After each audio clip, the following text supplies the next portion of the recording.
came back in on that A, didn't I? I meant to hit that G, man. I meant to hit that G.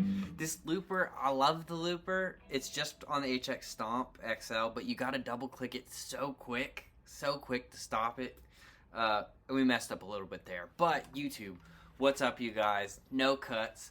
What did he say? One bite, everybody knows the rules, right? You know, that's just me messing around a little bit. I love that progression though, right? That's going 1 up to that minor 3. Love that change. 4, 5. I'm playing the 1 in the E shape, 3 in the E shape. Then I'm doing a little G shape, 4 with the 3rd on the bottom. G shape, 5. Anyways, YouTube, what is up? Okay, you guys, I posted a video about wanting to move to Nashville, what that's like, just kind of rambling, like wanting to just talk at the camera, and for me, I got way more views than I expected. My videos, I've been getting like 5 to 100 views, and it's more than 1,000, which is awesome, and a bunch of comments and stuff, so I can't thank you guys enough. Super cool. So man, I got some of the comments pulled up.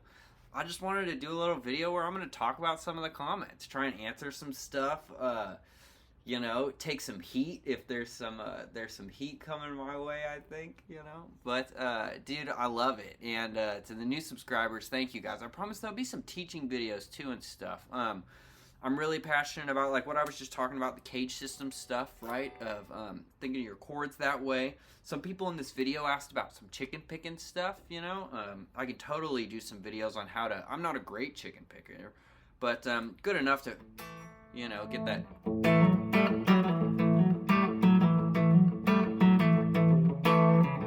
So how to get started on that. I've got a bunch of great video ideas from this, but man, how cool waking up a couple days later and being like, whoa, anybody watched this video? Anybody cared what I had to say? And you guys commented a bunch, which is great because it gives me some stuff to do in this video. Screwed up coming out of that loop, you know. Like I said, the production quality is Tom Bucca back level, but the playing is way under it, right? But hey, we all got to aspire to something, man. So great to see you guys here and stuff.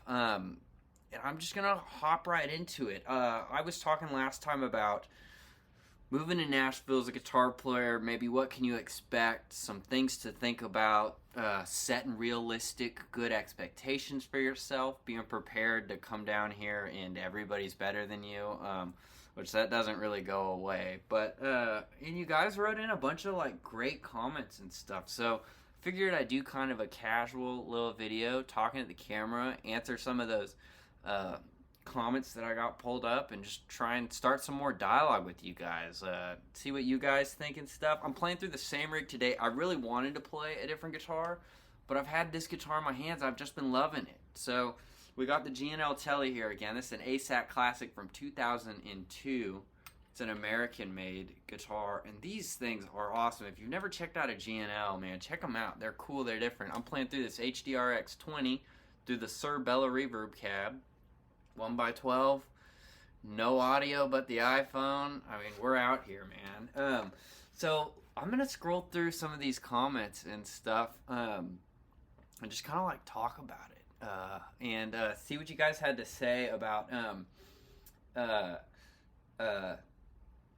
what moving to Nashville is kind of like, and just my thoughts on it. First comment, the most liked comment right now. Listen to this. It says, here's from I can't read your name, but it's the most liked comment. Here's what all musicians need to know when starting out. A musician without a girlfriend or wife who earns a good living is called homeless. It's funny, this is a thing like people say, right? And it's a joke. And on a more serious note, I wish it were less true than it is. You know, man, trying to make a living doing this is really hard. It's really hard. And there's other comments in that last video that talk about the music industry and them seeing people go through it and it chew them up and spit them out. And I've seen it. I've experienced versions of it. And man, it's hard. I mean, I'm in a good position right now. I'm in a good, well-known band. We have a record label. I get to travel. I get to play. I just played a great gig last night. Played to maybe 2,000 people here in town. Like, I get to do cool stuff, and I still gotta hustle for money. I'm still, you know, being a professional guitar player just means I've got just enough money to pay my rent each month.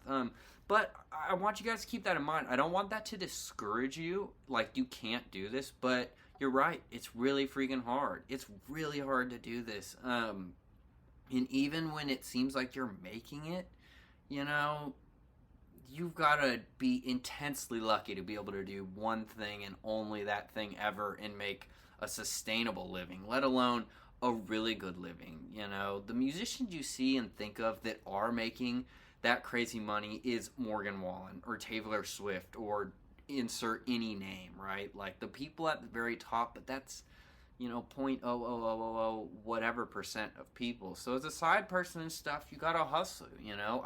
Last night I played for maybe 2,000 people. I don't know. I played for a packed house at a thing here in Nashville with Lanco, the band I'm in.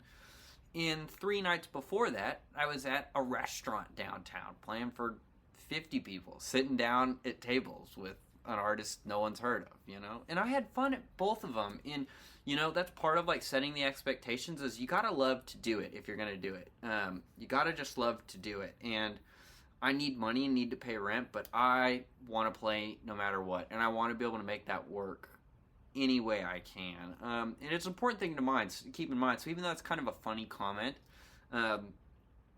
you know, there's a little bit of, like, truth to it. That you got to work your ass off. And it still might chew you up and spit you out. So if you're thinking about pursuing it for real and stuff, just keep that in mind, you know? Keep that in mind. All right, let's answer a couple more of these questions. There's another great one here. It says, the old joke in Nashville is, how do you get the musician off your porch? You pay them for the pizza, right? It's the same type of joke. But hey, Jeff, I do appreciate your nice comment at the end of that. You seem like a nice dude. Your expectations are real. Keep doing what you love. And it goes back to the same thing. You gotta love it. And that's why maybe moving here, if you're interested in it, it doesn't have to be your full-time job, you know? You could work all day long, and if you're down here, there's just more opportunity to find a group of guys or gals that you want to play once a week with or once a month with out, you know? And you could do it for no money and just do it because you love to do it. So, you know, remember, I'm doing this professionally, and there's a lot of people down here that are doing it professionally, which I keep saying, professional sounds a lot more legit than it is. But you know, your goal doesn't have to be that, right? You can just do it for the love of the game, right? Like, you know, so keep that in mind. Okay, let's answer a couple more of these. Hey, Nate wrote a nice comment. Attention with cool attitude, sweet warm playing. Hey, thanks, Nate. I appreciate that. You know, my goal with these videos is really just to hang out, and I want to do some teaching stuff and in the style that I do it, and share the little bit of info I know, but then also share the info I know, like I said, of the experience of being down here for more than 8 years and, like, trying to do it and doing it to an extent, right? You know, I've been paying my rent doing it for 7 years. Now, I promise I'd have barely any savings, but, you know, it's a real thing. So I appreciate that. This comment, I think this comment is kind of actually more sarcastic, but it's talking about getting in a pool with all the best people and stuff, and it's oversaturated. And look, that's true. There's a lot of people down here, a lot of people doing this, a lot of people, especially if you're a guitar player. I always say to new people, as long as you're not a guitar player, you're going to be fine, which is a joke. If you play guitar, you can still do it. I'm somehow doing it. Y'all heard me mess up at the beginning, right? You know, I still have a job. You know, it's, you can do it. But it does take a lot of hard work. But that oversaturation and stuff is what's going to help you get better. You know, getting around people that are way better than you is how you get better. And you just can't let it intimidate you or freak you out, you know. I know I'm reiterating some of the stuff I was already saying, but I'm also just super hype, you guys. I've been wanting to do this YouTube stuff for a while, and, like, this is such a small win, but the fact that more than 1,000, I think we're almost up to 2,000 people have watched this video It means a ton. Super cool. You know, on TikTok, it's easy to get that amount of views. But on YouTube, man, it's hard. It's hard. So it's really cool. And the comments are more, I feel like the comments and the people that subscribe, it's weighted more, you know? It's more invested. At least that's how I am on YouTube. All right, let me read through a couple of these comments. Having a backup plan.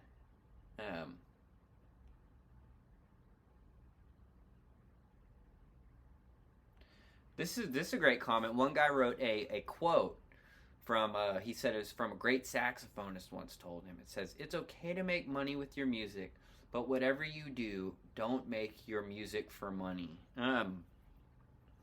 That's kind of a poignant quote, isn't it, man? I mean, you know, everyone down here is caught up in that race of trying to write the song,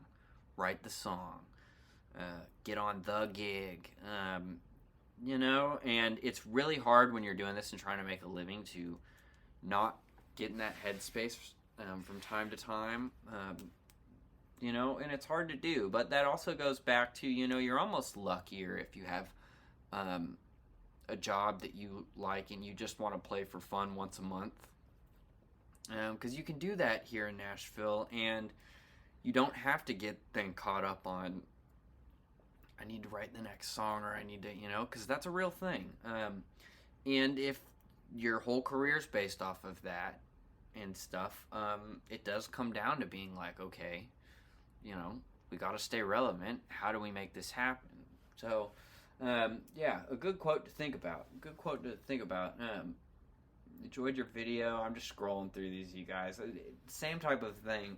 I threw up that other video thinking, I want to watch this because I'm rambling, and people seem to like the rambling. So I'm just going to go with this type of style for a little bit and see what people like. Now, like I said, I want to do some more lesson stuff, and maybe I'll do a little bit of like lessons or playing stuff in this. We'll just talk. Okay. Someone was commenting on the PRS HDRX20. Yes, man. Have any of you guys played this amp? These little amps are awesome. Now, I'll say, I'm a PRS artist, so I got this amp through PRS. So obviously I'm going to be kind of biased, right? I don't like saying that without y'all knowing that, because that's not fair. But dude, this little amp, like, listen, just this guitar. That's with nothing on, right? Except some reverb. I got reverb on mine.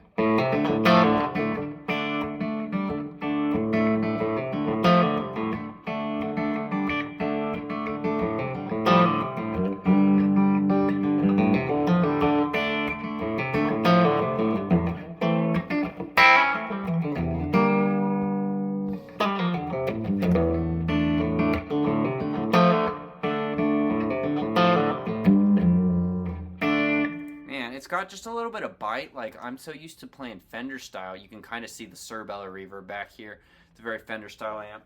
Hot Rod Deluxe sitting on the ground here. I'm used to those big clean amps, and it's really nice to be able to, like, with this has got that treble volume and bass channel volume, and get like some grit without any of my pedals turned on, you know?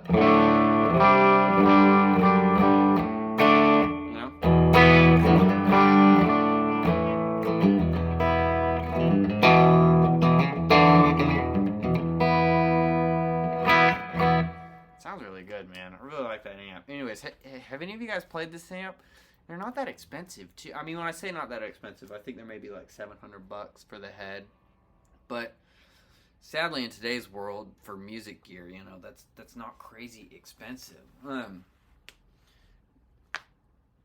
Played with Mike Zito. Okay, someone had a drummer friend move down here. I guess he's doing well. But right on.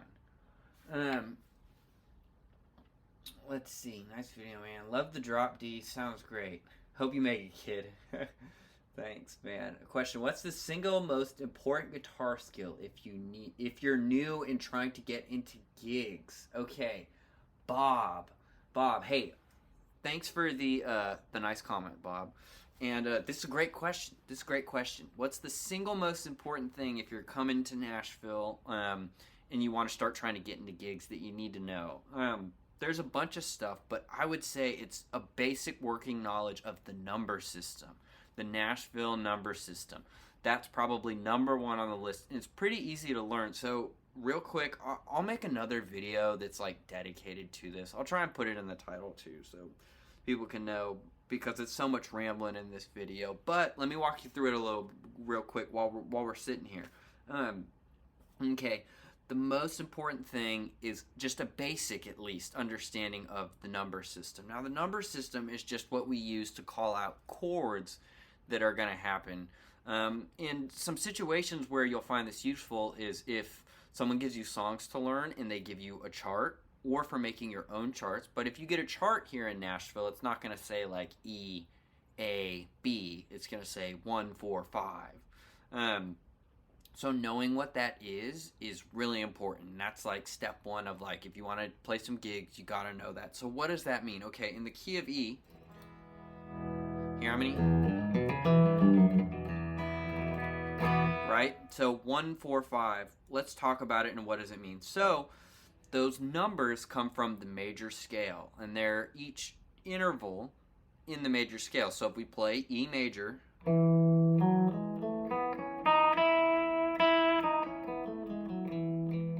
I'm playing that E major out of C shape there.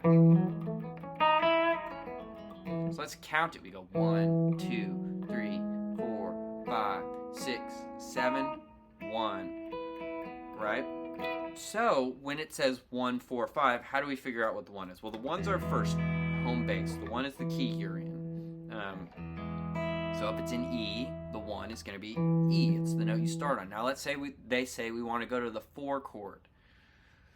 Well, how do you find the 4 chord if you don't know what that is? Well, you're going to play your E major scale up to number 4, right? So you're going to go 1, 2, 3, 4. Okay, now I look. What note have I landed on when I get to 4? And I know that's an A note. So our 4 chord is going to be an A.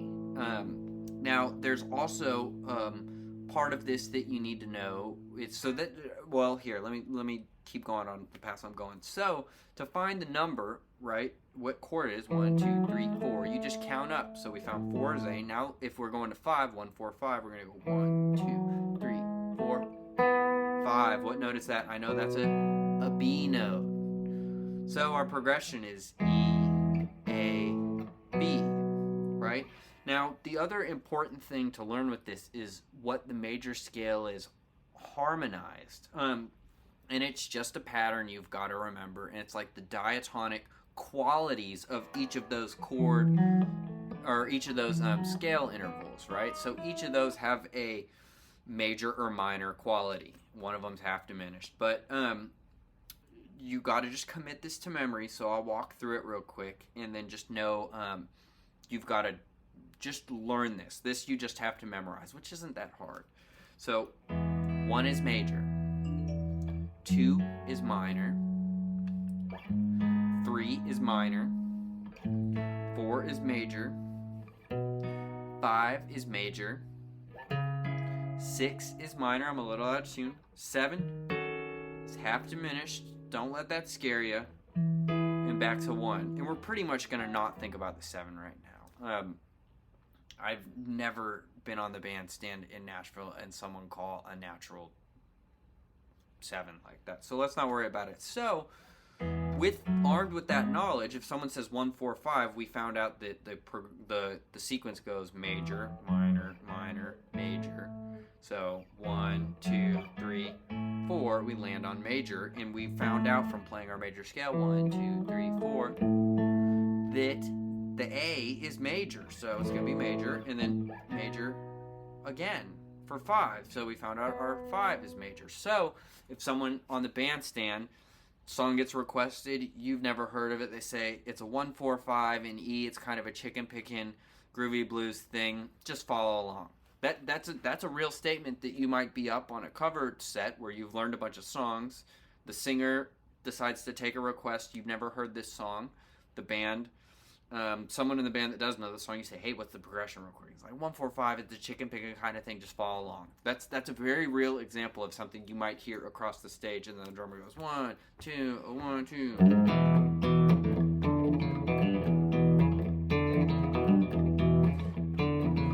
then you might be going, okay, 4 chord. I go to A. 4 chord. He's going to go 5 chord. Keep on the 5, back to 1. I did. I'm not trying to do that.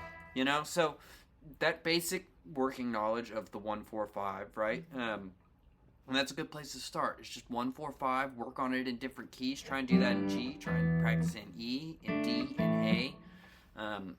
Those are your most important keys to start it on: E, D, A, and G. No doubt. But anyways, that's a great question. I know that's a condensed version. I can do a video that's a little more fleshed out of me really teaching that. But anyways, if there's one thing you got to learn before you start doing some gigs, it's just the basic working knowledge of that. Because you will be on a gig at some point. Because when you start doing gigs, most of the time they're cover gigs. And someone's going to call something you don't know, and it's going to be a lot quicker to say the numbers, Because what if they say, okay, the song is in E, it's 1-4-5, but let's play it in A flat. It might take you a second to think, okay, it's A flat, then it's D flat, then it's E flat, but it's still just 1-4-5, Okay, enough on that. I hope any of you guys find that useful. It really is. And write comments below if you want me to make a viewer video dedicated to that, and I can get a little bit closer up on the hands and whatnot. We can dive into that some more. And you can hear my mistakes again while I'm playing it and stuff. But hey, I'm just like you guys. I'm trying to learn too, I'm trying to learn too. Okay, let's answer a couple more questions. What pedals and amps do you use? Well, this is what I'm using right now. So I kind of already answered that. I love this comment. It says, expect nothing. Expect nothing. And that's super true. You've got to just work and set that basic expectation of yourself that you can fulfill, regardless of what happens. But yeah, I've met people that are so much better than I am, that have been playing down here for way longer, that are great people, that just haven't gotten the chance, and at some point they might, at some point they may never. It's just how it goes. And it's, so, expect nothing. Work hard. And, luck is when preparation meets opportunity, right? My dad's been saying that to me since I was born. But, that's all you can do is work hard, be prepared, take the opportunities you get, and just, no one owes you anything, right? So you just gotta plug away and hope and put out there that you're doing your best, and that's, man, you can rest comfortably knowing you've done that, at least, I think, This guy says, it's definitely not normal to just walk in and join in on someone else's set. Absolutely it's not normal, but a lot of people in Nashville try to. A lot of green people go around and be like, can I sit in, can I sit in, can I sit in? And I've watched it happen, and I've watched it happen both ways. I've watched it happen where the person is asking to sit in. They sit in. One time someone paid us $50 to sit in and try and sing a song, and they were terrible, but they paid us. So I said, okay. That's basically a request at that point. But I've also watched it happen where the person's amazing. I've watched them sit in and crush it, and they're playing with a band down there next week, But in Nashville, a lot of people, you're right, nobody likes just, hey, I don't know you, but you're going to keep asking me to sit in. That's why I really stress, if you're trying to get into gigs and stuff down here, to just talk and meet the musicians. On break, ask the guitar player about something he did that you liked, or what pedal he's using or something. If he doesn't want to talk to you about it, he won't be that friendly and open. But if you do that enough times, there's going to be plenty of people that are friendly or open, and you might make a friend that way. And that friend might say, hey man, I do this little jam at my buddy's house on Tuesdays. You want to come hang out? And then you can go there and, probably get your socks blown off. And that's fine. You go home and practice. You learned something, So anyways, it's great. This kid reminds me of Daniel Donato. I can't play like Daniel Donato, no doubt. But man, if I had $1 for every time someone says I look like Daniel Donato, I think I'm older than he is. So he looks like me. I'm only older by maybe a year or two. But what you said is real. It's not easy, but can be done. I agree. This guy or gal, I don't know, says, does Nashville need piano players? Yeah. It's like I said, as long as you're not a guitar player, you're already winning. You're already winning.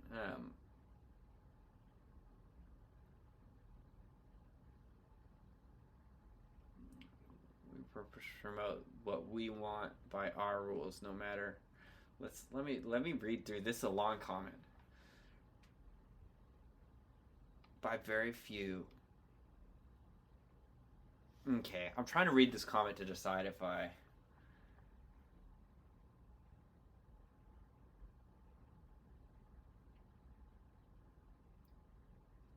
Because we are further, well, I will stomp the fingers of those. So this is a super negative comment. I'm actually not going to read like all of it.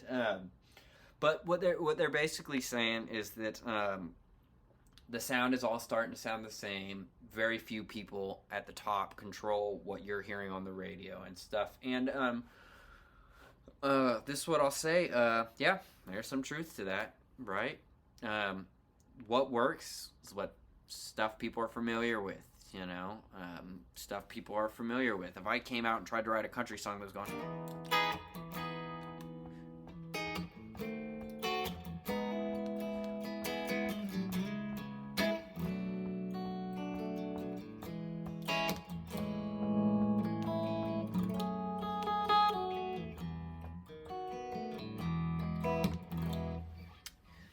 probably wouldn't make it on the radio. You know, and sadly that is the nature of it. You know, different people take different looks at it. This look is pretty cynical, but it is true. You know, it's the music business for a reason. But that's what's great too, is you can still just play to have fun, man. You don't have to be in the rat race. You know, this guy said the high strings are out of tune. Yeah, the intonation on this guitar isn't that great. And then this last one said the video cut off at the end.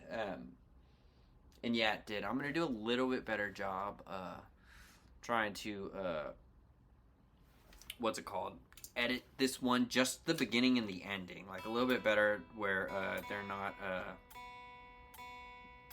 you know, running freaking, because the last one I did watch it back after it was already published. And I was like, oh, damn, it just cuts off at the end. But, oh well. You know, so the lick I was trying to play at the end, I'll try and play for you guys now. It's this country thing I wrote a long time ago. And then I'm going to cut it off, and we'll be on to the next one. All right, check this out. This is little. All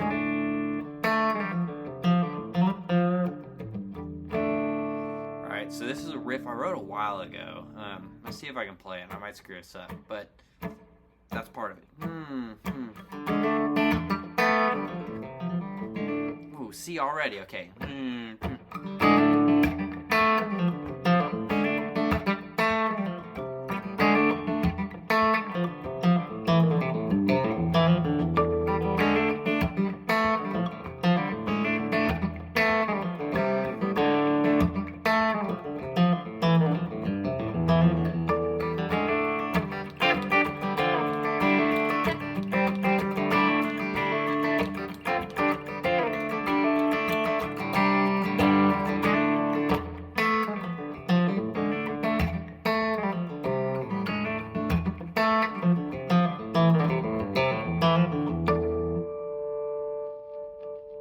It's sloppy, but we did it. All right, you guys, if you enjoyed this stuff, if you like this type of content, it's going to be me on here talking about stuff, teaching stuff, answering questions, just trying to build a little community around the thing I love and the thing that has somehow given me a career. And hopefully I can give some other advice to people and, you know, just make other people feel inspired. A little peek behind the curtain. It's not all just rock star stuff. Right? It's not all just rock star stuff. So, anyways, hey, I love you guys. If you like it, hit the subscribe thing. One of the guys, I was joking about the bell thing in the last video. One of the guys was like, you need to tell him to hit the bell. He hit the bell. Or they. The person hit the bell. So, if you like it, subscribe, hit the bell. Until next time, peace.